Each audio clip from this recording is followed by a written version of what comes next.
शादी के 3 साल हुए थे और एक दिन पत्नी के मन में ख्याल आया, क्या होगा अगर मैं अपने पति को छोड़कर चली जाऊं? पति का रिएक्शन क्या होगा? वह फिर क्या करेगा? इसी विचार के चलते पति की परीक्षा लेने के लिए उसने एक चिट्ठी लिखी। उसमें लिखा, आपके साथ रहकर मैं बोर हो गई हूँ। मुझे अब इस गृहस्थी से कोई लगाव नहीं है। मैं तुम्हारे साथ एक पल भी नहीं रह सकती, इसलिए मैं तुम्हें और इस घर को छोड़कर जा रही हूँ। उसने वो चिट्ठी टेबल पर रखी और खुद बेड के नीचे जाकर छुप गई।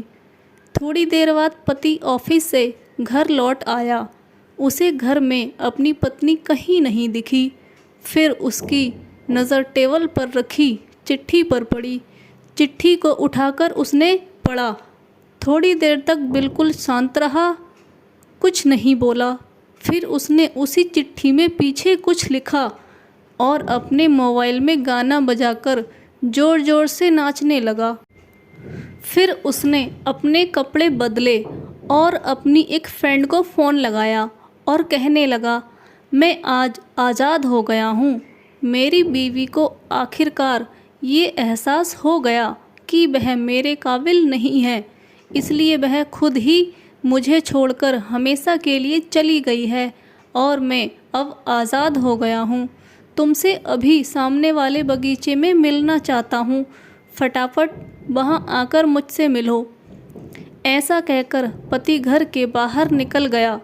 दोनों आँखों में आंसू की धारा लिए पत्नी बेड के नीचे से बाहर निकली। उसके हाथ थर-थर काँप रहे थे। कांपते हाथों से उसने टेबल पर रखी वो चिट्ठी उठाई और पढ़ी, जिसमें पति ने लिखा था, अरे पगलैट, तुम्हें तो ठीक से छुपना भी नहीं आता। बेड के नीचे से तुम्हारे पैर दिख रहे हैं।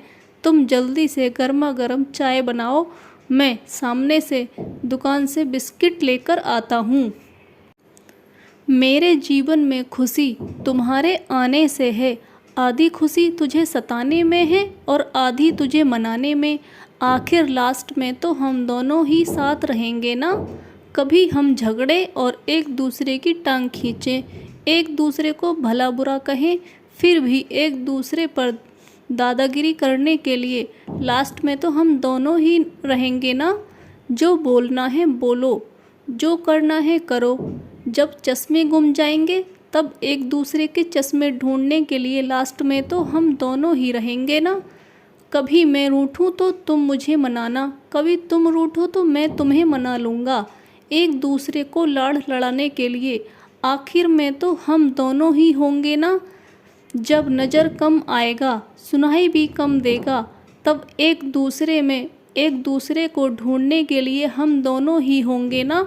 जब दुर्घटना में दर्द बढ़ जाएगा, कहीं आना जाना भी बंद हो जाएगा, तब एक दूसरे के नाखून काटने के लिए तो हम दोनों ही होंगे ना। मेरी रिपोर्ट तो बिल्कुल क्लियर है। आई एम ऑल राइट बोलकर एक दूसरे को चिढ़ाने के लिए आखिर तो हम दोनों ही होंगे ना। जब हम दोनों का साथ छूटेगा, अंतिम विदाई होगी, तब एक दूसरे को माफ़ करने के लिए आखिर हम दोनों ही होंगे ना। आखिर में सिर्फ हम और सिर्फ हम दोनों ही होंगे ना। दोस्तों, कहानी ख़त्म होते होते बीवी का रो रो कर बुरा हाल हो गया। उसे पता चल गया कि उसका पति उससे कितना ज़्यादा प्यार करता है। आप भी सच सच बताना, क्या इस कहानी को पढ़ते पढ़ते आपकी आंखों में भी पानी आया या नहीं? वीडियो को पूरा देखने के लिए धन्यवाद। ऐसे ही और अच्छे वीडियोस के लिए चैनल सब्सक्राइब करें, वीडियो को लाइक एंड शेयर करें। धन्यवाद।